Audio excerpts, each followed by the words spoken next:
How soon do you think Algeria will be free?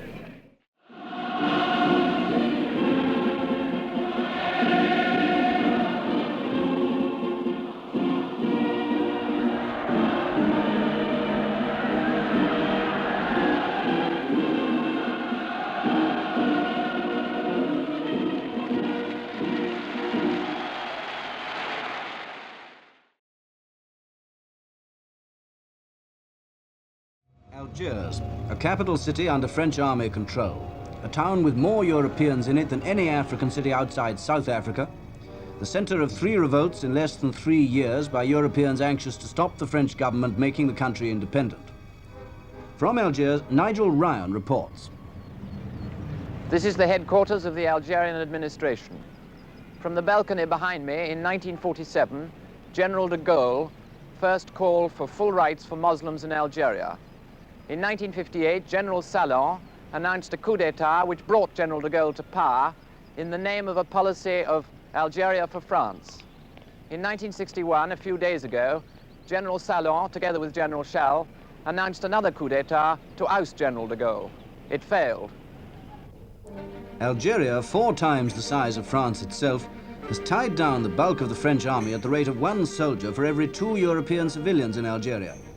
Nearly 7 years of guerrilla warfare are estimated to have cost nearly 200,000 lives. In the early days of the war, fighting was confined mainly to the mountains of Algeria, where the nationalists had their hideouts. They were little more than tattered bands of rebel tribesmen seeking independence for their country. Yet they held their own against the well-equipped French forces.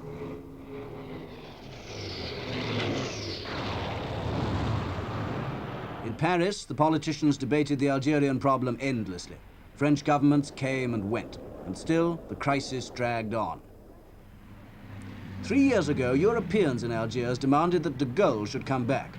The cross of Lorraine, his symbol, became the rallying point for the settlers' hopes. De Gaulle came out of semi-retirement, flew to Algiers, and was greeted with rapture by massed thousands of Europeans. So he emerged once more as the strong man of France. But January 1960 saw another revolt in Algiers. Right-wing settlers turning against de Gaulle threw up barricades in the streets and manned them for 9 days. They were bitterly disappointed by de Gaulle's plans for Algerian self-determination. But he broadcast a dramatic appeal for peace and won the day. The battle of the barricades fizzled out. December 1960, a week of anti-de Gaulle riots in major cities throughout Algeria. This time it was the Muslim population that wanted de Gaulle to go. In one terrible week of demonstrations, 125 people died. De Gaulle was now well and truly under fire from both sides in Algeria, Europeans and Muslims alike. Even his former friends were against him, men like Jacques Soustel, who'd helped to bring him to power in 1958. Men like General Salon, seen here when he played a prominent role in the pro-de Gaulle rising 3 years ago. Now he's been involved in the so-called Generals' Revolt against de Gaulle. He's vanished, but he may face the death sentence if he's caught.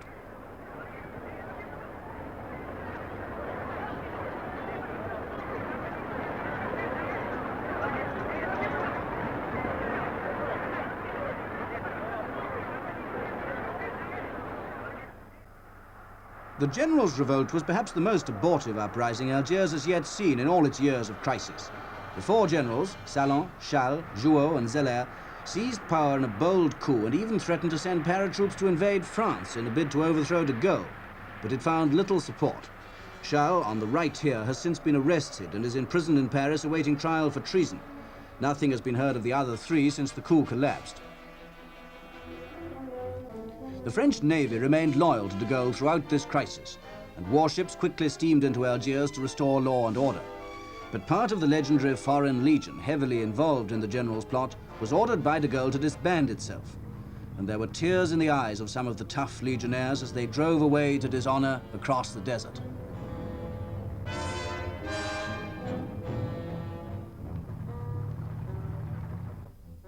They were sent back to their depot 60 miles south of Oran.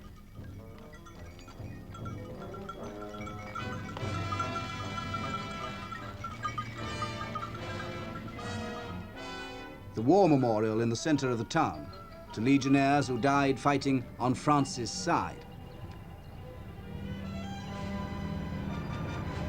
It was a sad day for the Foreign Legion, and symbolically there happened to be a military funeral in Sidi Bel Abbes that day. It wasn't just one soldier, but a whole regiment that was being laid to rest.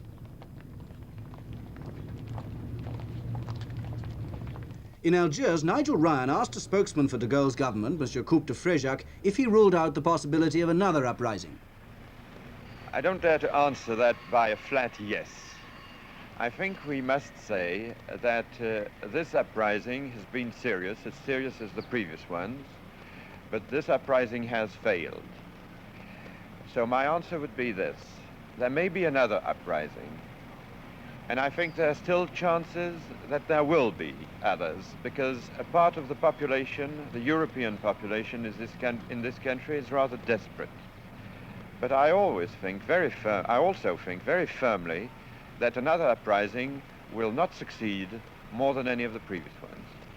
In the light of recent events, what are the prospects for the forthcoming talks with the FPLN at Évian?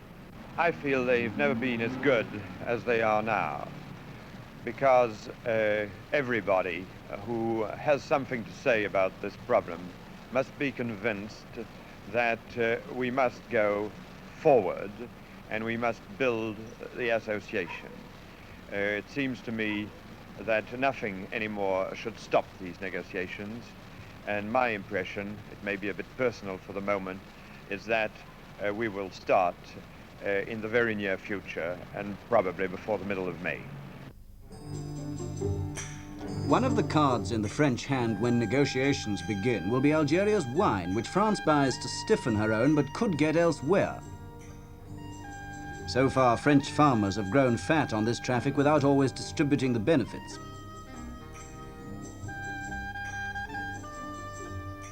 Olives are another big crop. But what the Algerian earth bears in greatest abundance is barbed wire. The army have miles of it in store. If you want peace back, denounce the FLN, Europeans urge Muslims. They give you nothing but famine and death. Salon, the right-winger's hero. Your leaders live in comfort in Tunis on your misery. The phrase that Soustelle first devised, from Dunkirk to Tamanrasset in the southern Sahara, a single France. The FLN means misery and death. Oran was a center of the OAS, secret army organization, a civilian group active in the recent revolt. Oran is the second city of Algeria, largely built by Europeans and handsome enough to explain their not wanting to leave.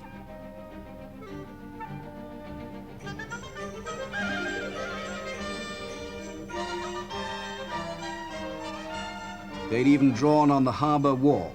This is France. National servicemen on their way down to the harbor for demob halted during the revolt. You could almost hear their sigh of relief as they sailed.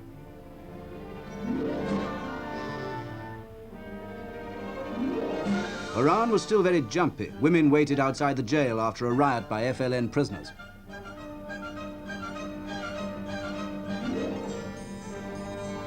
People were unwilling to talk when the camera was running, but I tried to get a glimpse of the problems that would follow independence. Do you live in Oran? Yes, I live in Oran. Do you think Algeria will soon become independent? I don't know. If it does, will you continue to live in Oran? Yes, sir. Do you think the Algerian Muslims will like that? Maybe yes, maybe not. You're not frightened of anything that they might do to you? No, sir. Do you think that the troubles have finished now? Les événements, c'est terminé maintenant? Non, c'est pas terminé, mais ça ne va pas tarder. Not finished yet, but it will stop soon. Ça va pas tarder. Le général de Gaulle va bien arranger la chose maintenant. General de Gaulle is going to fix everything. Do you think independence is near? L'indépendance, c'est proche maintenant? C'est pas tout à fait l'indépendance. Voyez? Not exactly independence. Association with France. I see. Yes. Indépendance, little. C'est-à-dire, association. Yes, yes. With France. And what will happen to you? Qu'est-ce que vous allez devenir? Vous allez partir? Are you going to go? No, comment, je reste ici. You stay here? I stay here, yes. Do you think the Muslims Mais will... commerce est normal. And will the Muslims allow No. that? Les musulmans, ils vont le permettre? Oui, yes. Si, yes. How soon do you think Algeria will be free? Well, I don't know. You are very unwilling to talk. Are you afraid of the police? Maybe. Outside the town, I talked to one right-wing French settler who didn't want his face seen for fear of the authorities. We will have to find a way of building some kind of new Algeria, because there's 9 million natives who want something different, who want to come on the same standing as the Europeans, a thing which we understand very well. But I don't see why the Europeans who are living, working here, many of whom were born here, who know that their fathers and grandfathers came here and worked very hard to build farms and plant trees and vineyards where there was simply nothing. These people, they don't see why they should go away and leave everything behind. Yet the logic of history is firm that the land can't be theirs forever.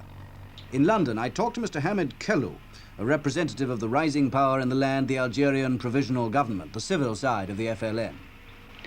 Do you think your government's position has been strengthened or weakened by what's been happening lately in Algeria? Well, I wouldn't answer this question in this way. You may say that the position of General de Gaulle has been strengthened because he can now impose, or he might impose his views on the French army. But as far as we are concerned, we think that our strength depends on the support of the Algerian people. And as long as we have this support, we feel very strong in negotiating with the French government. Does your government now see any obstacles to immediate negotiation? We are ready, as we have always been, to negotiate as soon as possible with the French government. And the reason for which the negotiations have been postponed should not be an obstacle now, and this depends on the French government. As soon as the French government agrees to negotiate directly with us, the negotiations will start, and this is our view anyway. Do you think there's any danger of the 500,000 Algerians in France being asked to leave? This question will be discussed during the negotiations, and it is related to the status of the French minority in Algeria. This will depend on the reciprocal rights which will be given to the French in Algeria and to the Algerians in France. But I am convinced that many Algerians will go back to Algeria as soon as our country is independent. 9 million Muslims claiming independence, 1 million Europeans desperately hoping to stave it off, President de Gaulle holding the ring with an army resisting both sides at once, yet sometimes divided as it was 10 days ago. But for the first time, it looks as if peace talks will begin soon, though even when the ferocious and wasteful civil war is over, there'll be many problems left for Algeria to solve.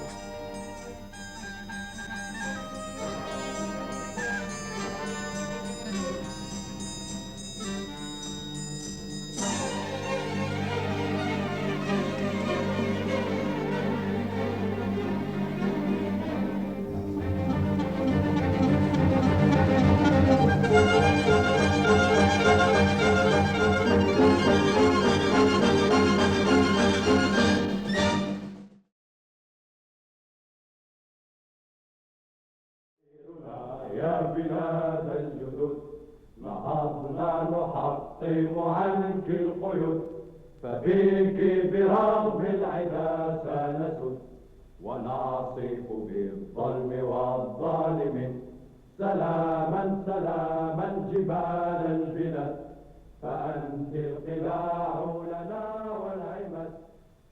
Well, those were the voices of the FLN, the Arab rebels of Algeria, who for 7 years have been fighting the armies of France in a bitter and savage guerrilla war.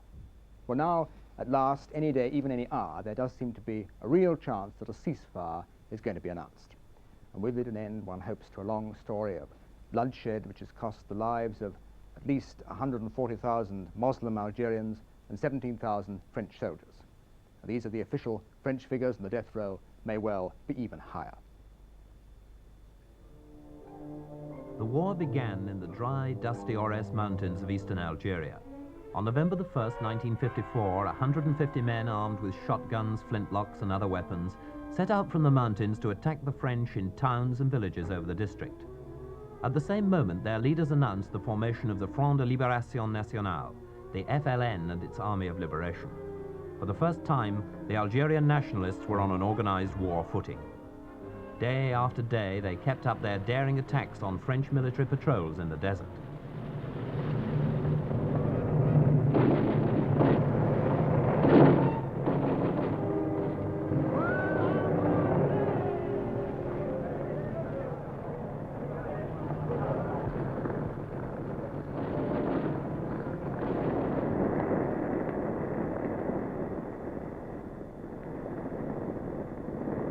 Gradually, it became apparent to the French government that they were up against not just an outbreak of raids by rebel gangs, but a genuine, properly organized army.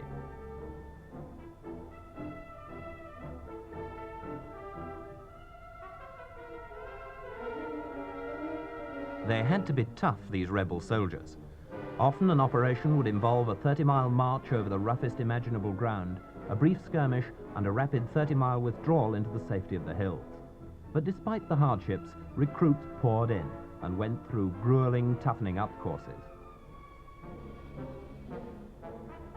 They were trained to kill with their bare hands.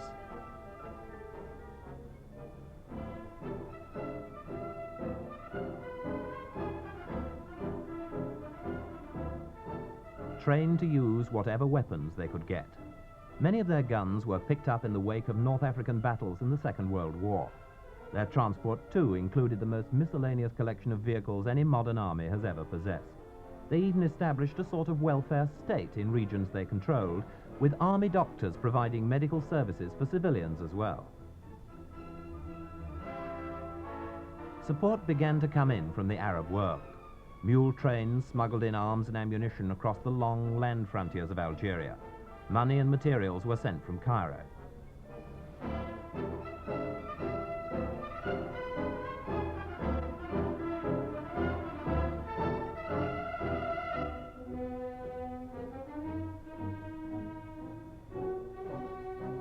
Nevertheless, the French army was never placed in a position of inferiority from a strictly military point of view. How could it be when it had command of the air? The FLN army was always forced back to its mountain hideouts. This was, above all, a political conflict. Which side would the uncommitted mass of 9 million Muslims support? That was the question. Some felt themselves linked with France, and it may have been that a vigorous program of liberal reforms would have taken the wind out of the FLN sails.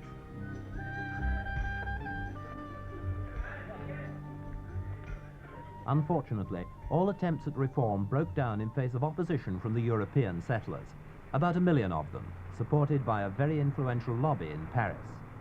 French governments came and went in a melancholy merry-go-round, all too weak to cope with the situation. And thus to Evian, the little French town on the shores of Lake Geneva, which has again leapt into the headlines as the scene of the formal peace talks between the French government and the FLN. The Algerian delegates have been living on the Swiss side of the lake and are flown across each day, a precaution for maximum security. Here's the FLN Minister of Information, Mohamed Yazid, arriving. The French delegation is led by de Gaulle's Minister for Algerian Affairs, Monsieur Louis Jox. The chief FLN spokesman is Monsieur Belkacem Krim, once a French army corporal, later an Algerian underground movement organizer, who's likely to be vice president and minister of the interior in Algeria's provisional government. All France and all Algeria anxiously await the outcome of the Evian talks. Once the ceasefire agreement is signed, the next step will be a joint French and Algerian administration followed by a referendum, possibly in about 6 months' time, to decide Algeria's future more definitely. Well, so far as we know, the broad principles of a ceasefire have already been agreed. Just a few minor details have still to be settled. It's reported that the French have agreed to recognize the FLN, to give the Algerians sovereignty even over the rich oil and gas fields of the Sahara, in which France has sunk so much money, although the French oil companies will continue, it's believed, to run them on a 50-50 basis. And the French have agreed to treat captured FLN rebels as prisoners of war and no longer as criminals.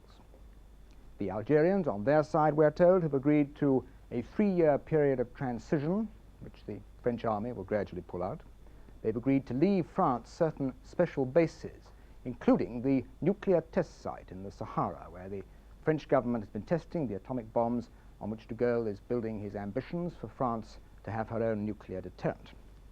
And it's said that the FLN have agreed to give Europeans who stay on in Algeria the choice of being French or Algerian citizens. But the signature on a piece of paper at Evian will not end the agony of Algeria. The wounds of a nation divided by hatred and civil war are not healed overnight.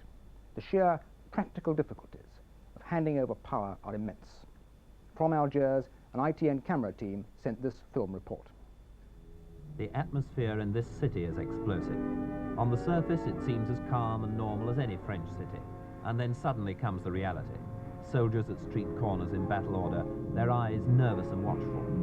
The constant checks and searches for hidden weapons and explosives. For the troops and police, there are two enemies, the FLN and, more dangerous now, the OAS, the secret organization which uses terror against what it regards as France's surrender of Algeria to the FLN. For this reason, the seaside village of Rocher-Noir, 40 miles outside Algiers, is being made the seat of the provisional government. Here, away from the centres of OAS activity, they're building a complete town, the Westminster and Whitehall of the new Algeria.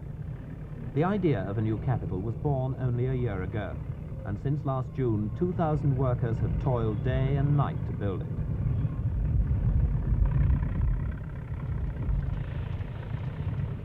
All the approaches to Rocher-Noir are heavily guarded by troops and police, and sentries are scattered around the building sites.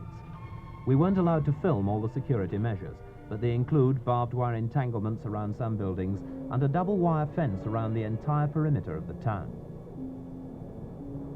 An armoured train with helicopter escort comes down this line daily from Algiers, bringing some of the civil servants who work in Rocher-Noir. Others are already living here. They began moving in last September, and they've been leading a curiously insulated sort of life. Most government departments are now functioning here, including the French Delegate General. This is his office. But buildings have already been damaged by plastic bombs planted by the OAS despite all precautions. And there's no doubt that Rocher-Noir will be a #1 target for subversive activity during the transition period following the ceasefire. Life in this bright new city is not going to be easy. Well, after the ceasefire, Rocher-Noir will house a new joint executive, half French, half Muslim. And this will take over the control of law and order, and it will organize the referendum, which will ask everybody who lives in Algeria, French or Muslim, to answer yes or no to this question. Do you approve of Algerian independence and cooperation with France? But today, on the eve of the ceasefire, 9 million Muslims and 1 million Europeans of Algeria are sitting on a powder barrel with an ever-shortening fuse. Will the ceasefire prove the flashpoint?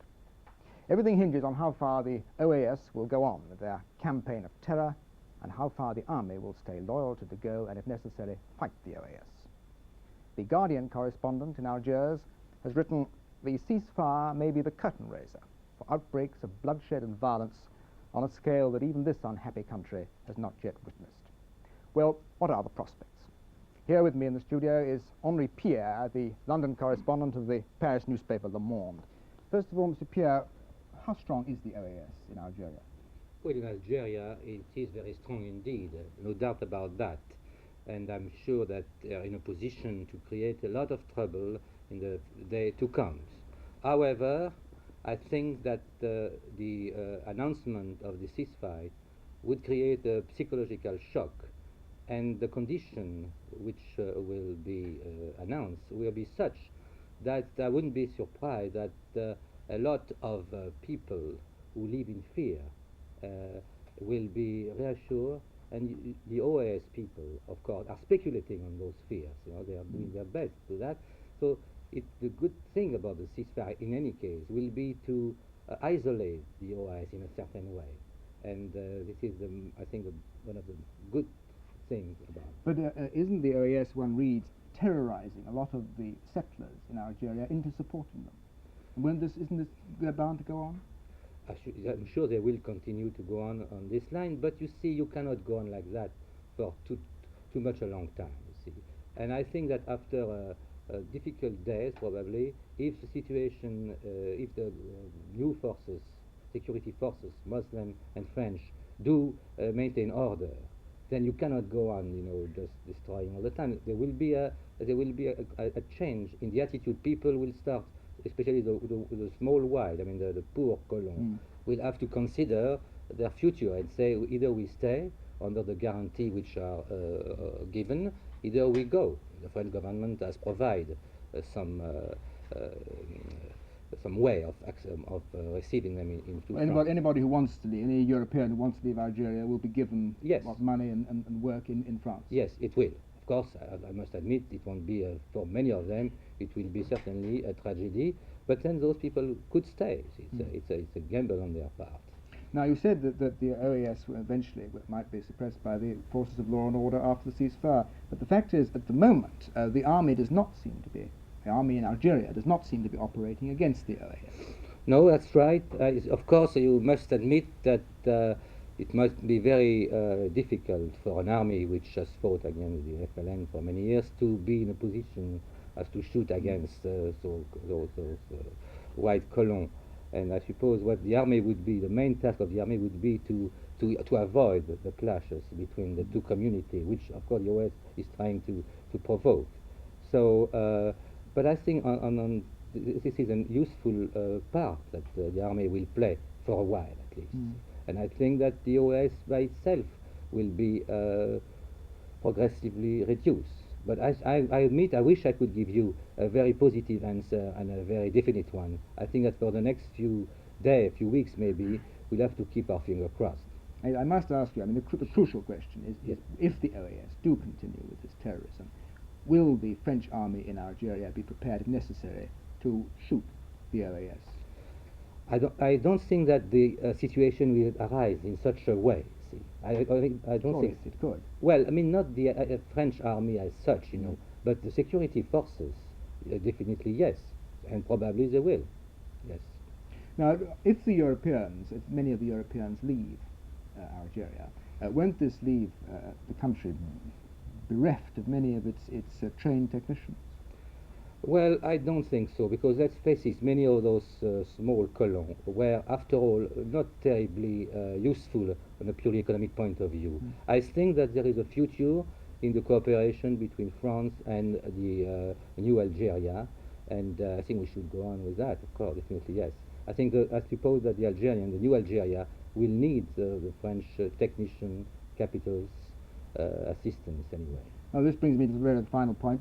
What do you expect the new Algeria how do you expect it to develop under an FLN government? Well, that's very difficult to assess at this time.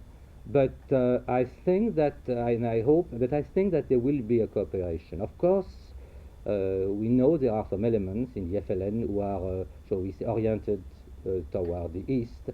But I think that the best way to encourage those elements would be to see the cooperation, would be to prevent them to get help from outside. I think we should play now with them.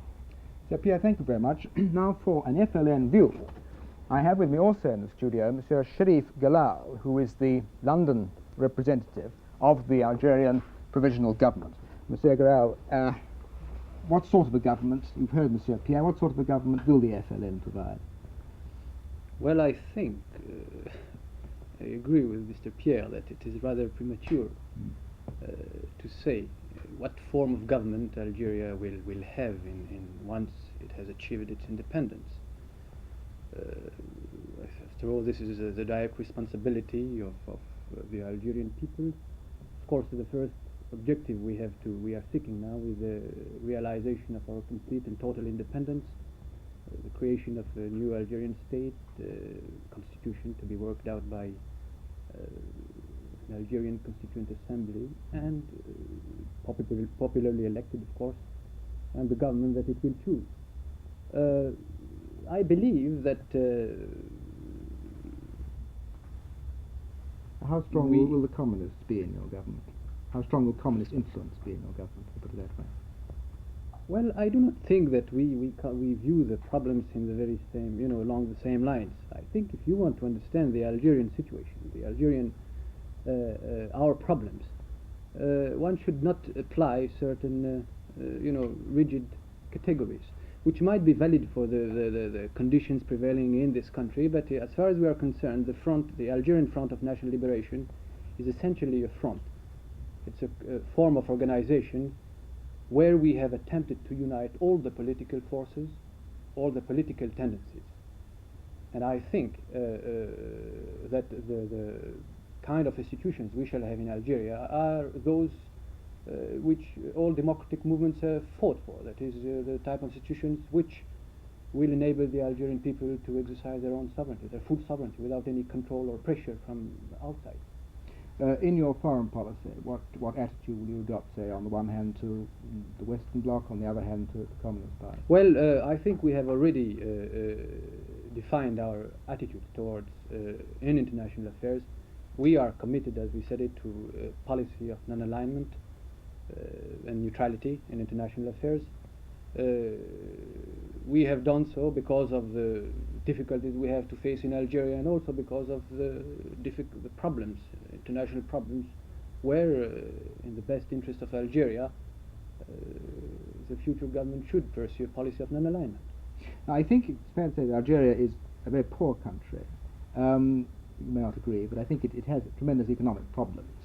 How do you hope to do you think Algeria is viable on its own economically? Well, I disagree with your proposition that it is a poor country. It is not a poor country. It is, I would say, a country which is not developed economically, but it has vast potential resources, and resources that could and would in the future provide Algeria with a very sound economic basis. But of course, viable economically is a very difficult. No country, I suppose, is viable today. I mean, we have to maintain and to strengthen our relations with France. We have signed economic agreements and technical agreements for a period of 3 years, and I think this will help us to pass the dangerous phase, and then reach that sort of period of takeoff where we might become a self-sufficient economy. How will you treat how will the new government treat the European settlers who remain?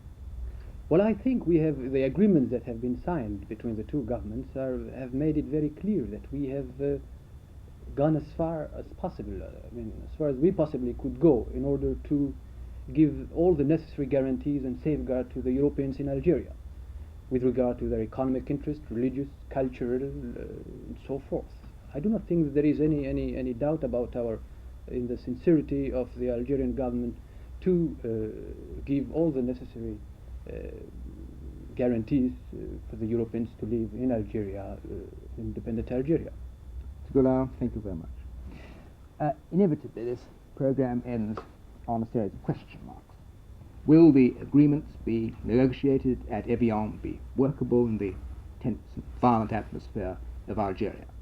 Or will the OAS succeed in destroying them? Will the army and the police stay loyal to the point, if necessary, of firing on their fellow countrymen? Will the Muslims be able to keep their tempers in the face of the calculated provocation of the OAS? I think both sides will find that far harder than waging a war is the task of keeping a peace and building a future. Good night.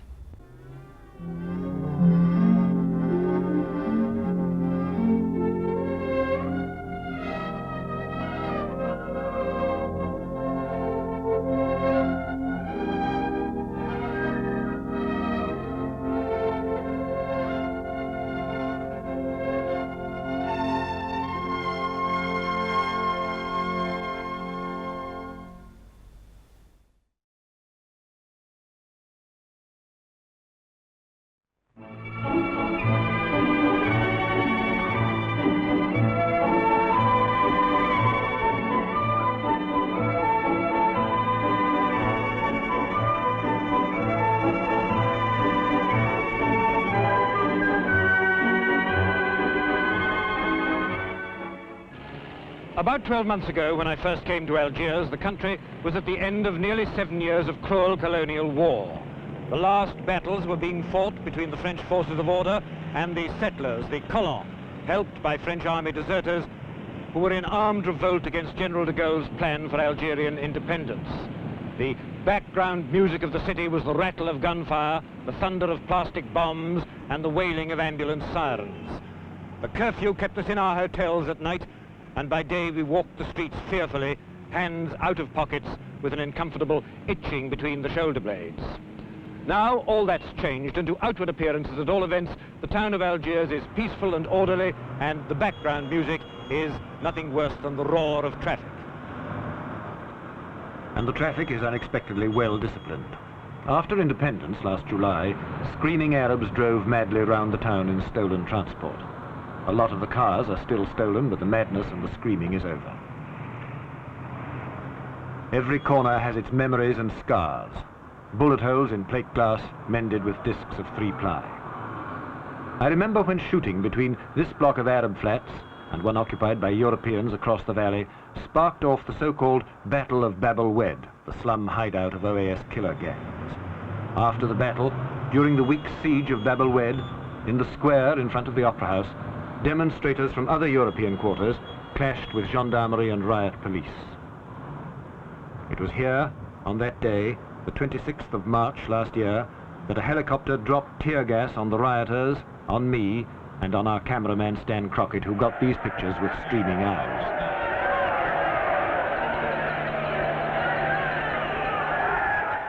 It was the gas bombs from the air which really broke up the head of the demonstration. It had marched through the town to the strong point guarding the approach to Bab el Oued.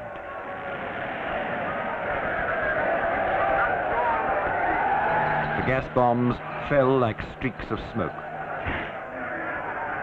OAS marshals had kept some sort of discipline among the marchers until the last moment. They must have known that they didn't stand an earthly chance of smashing through the cordon of wire and steel that ringed Bab el Oued. The armoured cars behind the barrier were never needed. After the tear gas, the riot police were enough. But a mile away, young Muslim troops in the French army fired on the tail of the unarmed mob. Now the list of slain and the flowers that marked where they fell are gone. I walked the other day on the pavement from which blood has long since vanished. Only the bullet holes remain to witness the futile slaughter of March 26th in the Rue d'Islay. Even the name of the street has been changed. Everywhere the names of Arabs who died in battle have replaced the names of French colonizers, such as Bugeaud. But even the smart new Arab policemen in their French uniforms can't always remember the new street names, and they often refer to what is now the Place des Martyrs as the former Place du Gouvernement.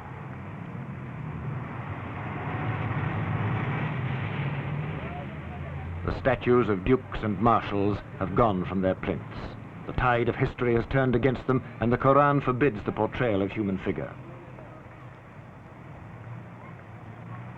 The hideous shantytowns that scarred the hills around Algiers have vanished too.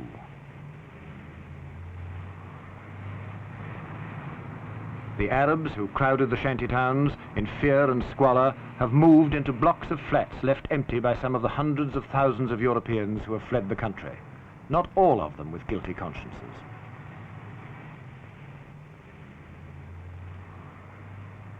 In the days of terror, the OAS snipers took ugly advantage of these streets of steps.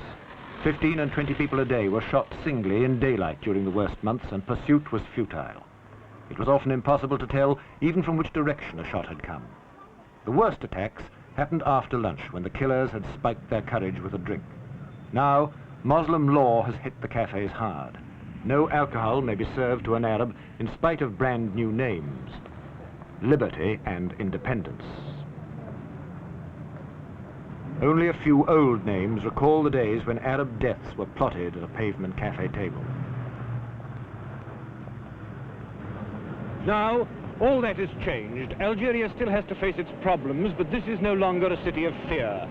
And perhaps one of the clearest signs of the change that's taken place is this barracks here behind me on the fringe of the Casbah. It used to be a barracks occupied by the French army, and it was called the Orleans barracks.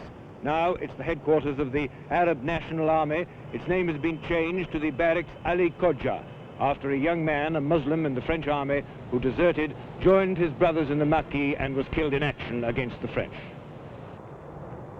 Inside the barracks, Ali Kodja's brothers are beginning to learn that soldiering is not all fighting, but partly spit and polish.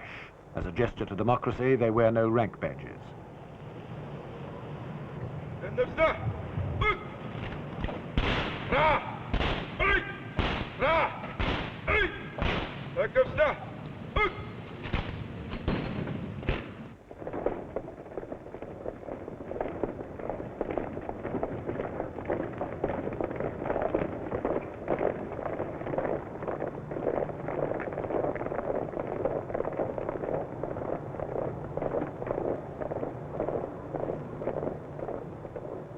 That little display of ceremonial arms drill was specially laid on for us. Next, the commandant took me to see the barracks hospital.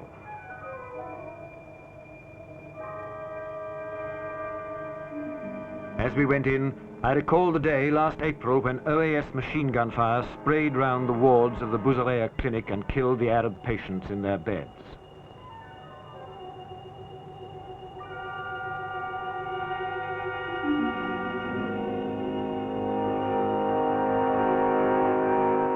In this ward, however, the only two patients have nothing to fear except scarcity of drugs, equipment, and medical experience. One of them, by the way, had put a bullet into himself whilst cleaning his gun.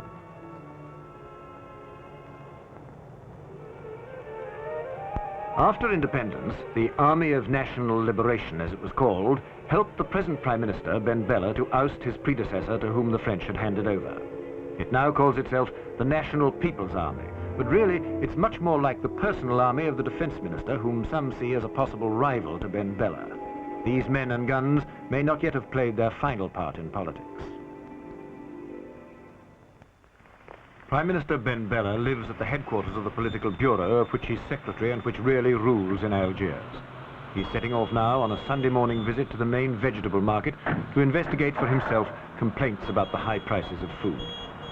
Most of the agricultural produce comes from land formerly owned by Europeans. This land is now being run by Arabs, many of whom are strong on patriotism but weak on farming know-how. It's the sort of situation in which prices inevitably rise, and they've gone up 6% since last year.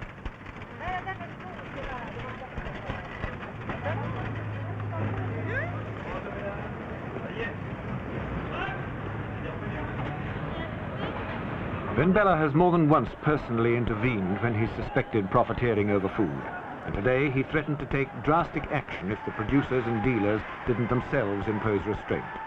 The crowd in the market gave him nothing like the ovation a popular politician might expect as he walked among them thoughtfully and unguarded.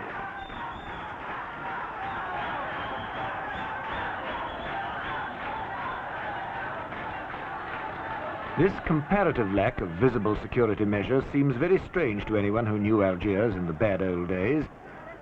The principal government departments are housed in the same building from which the French Delegate General ruled. When last I crossed this square, it bristled with barbed wire and troops were everywhere. Now, if I hadn't offered to show it to him, I don't think that the solitary policeman at the gate would even have asked to see my press card. This time last year, I would have been searched before I could have got in, but in those days, French government officials were themselves among the chief prey of the OAS.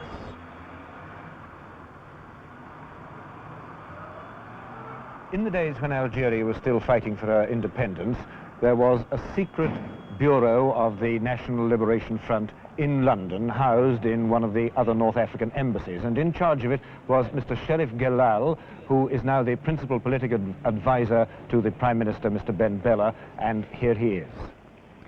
Mr. Gaulle, for a while after Algeria became independent, it looked as if she'd achieved victory but not peace. Can one now say that there's a stable government in this country? Yes, I think that stability has been completely restored in this country. We passed through a political crisis just after independence, and fortunately everything went on quite all right. We had general elections, a government who is now functioning in full capacity, I should say that even the political forces that were opposed to the present government have come to realize that the only policy was the policy pursued by Prime Minister Ben Bella, and that the only way for Algeria to get out of the mess in which she found herself in just after independence was precisely to rally around this government, and I think this is done now today. The time is probably not far distant when Algeria will have to take her place in the world. How is she going to line herself up politically in the world as it is today? Basically, of course, as you know, we are committed to a policy of non-alignment, yet our geographical position, our relations with France, the fact that we are part and parcel also of a certain continent, Africa and the Arab world, makes it not at all contradictory in terms that we should pursue a policy of non-alignment, at the same time very friendly relation with the Western countries. What about industry? How is the industry of the new country coming along? Well, it's coming along very slowly, yet very sensibly. I think there is already beginning in the industrial sector, which incidentally provide more income, national income, than even agricultural field. And I think that with the imminent publication of the investment code, which will precise the terms of foreign investments in this country, then in a few months, I hope, the whole industrial sector will again be a flourishing one and also develop very greatly due to the potential riches of the country. The riches of the country are still there. The job is to get them out. The Europeans in Algiers were not merely a race of bosses. They included a great number of labourers and dockers.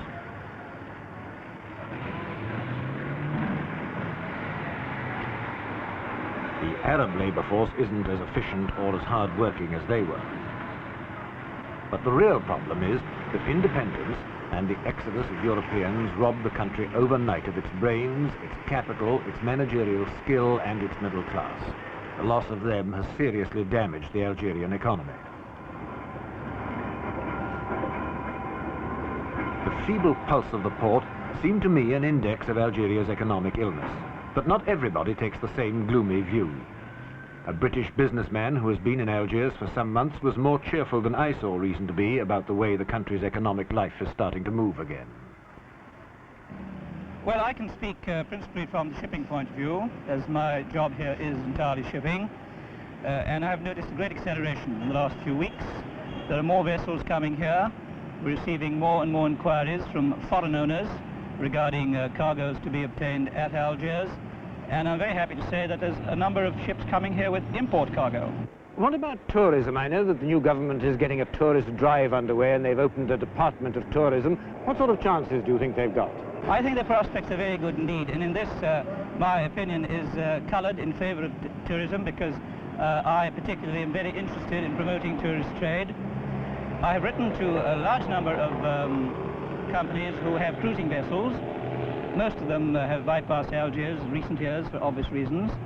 And I'm very happy to say that only this morning we had a response from the Danish line, who have promised us that they are going to send one of their better cruising vessels here next year. And I most sincerely hope that the British lines will follow suit.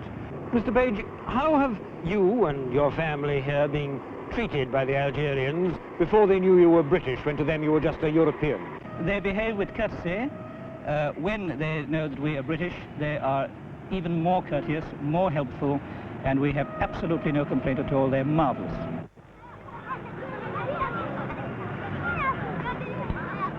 Even the North African coast had bad weather this year. The Casbah is no longer the anguished ghetto it was in the days when the OAS ruled the town. You can walk around it now and risk nothing worse than getting your feet wet and catching a cold, which I did.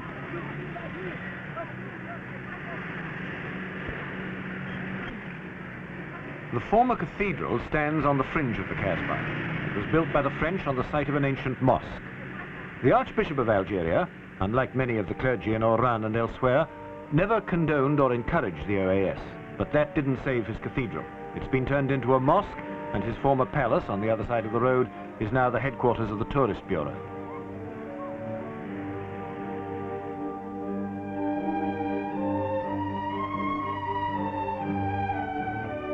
This is almost the only building in Algiers of any architectural distinction at all, other than the older mosques.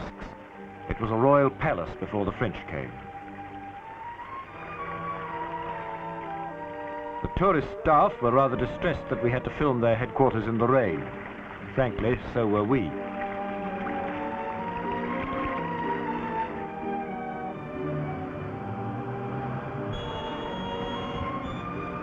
The university is staffed mainly by French professors newly come to Algeria.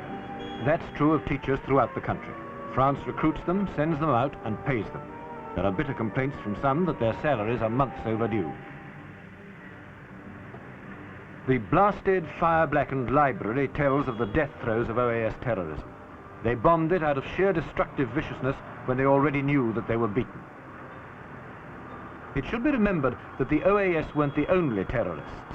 The man next to me commanded the notorious 4th Division of the Arab Liberation Army, which wrote its name in European blood across central Algiers from the desert to the sea. Now he's studying medicine.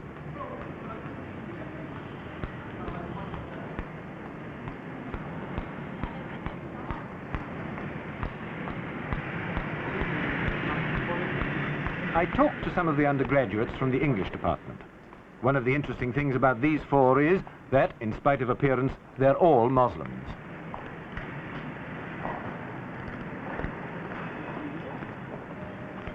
Have you lived all your life in Algiers? Yes, I did. In the city? Yes, in the city. How long have you been at the university?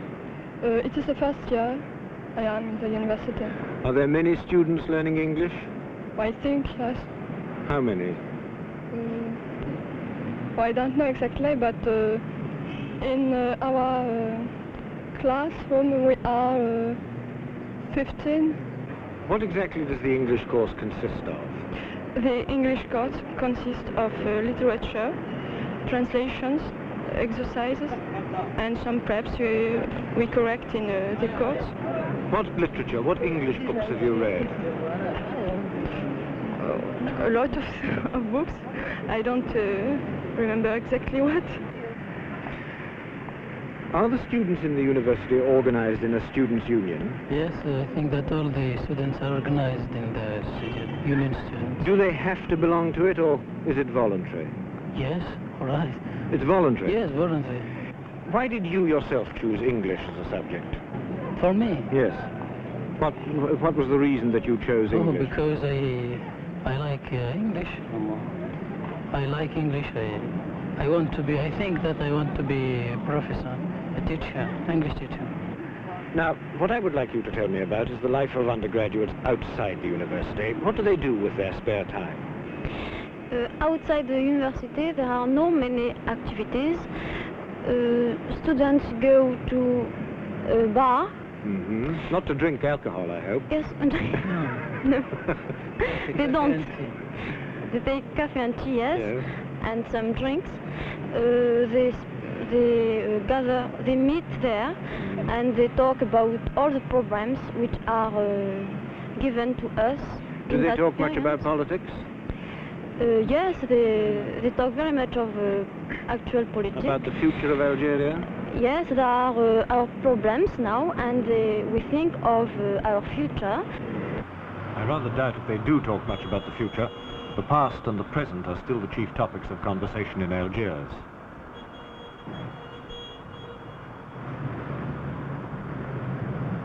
Less than 200,000 of the old European population are left in the whole of Algeria, and most of them now live in the city.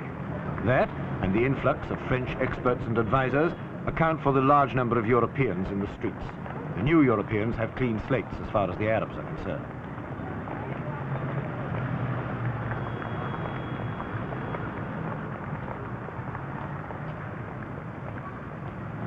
The busy streets, the crowded, active life of the city give a misleading impression. The political and economic picture of the country as a whole is a good deal more somber than that. As far as internal affairs go, it's still not absolutely certain that Prime Minister Ben Bella will turn out to be the final victor in the struggle for power which followed independence.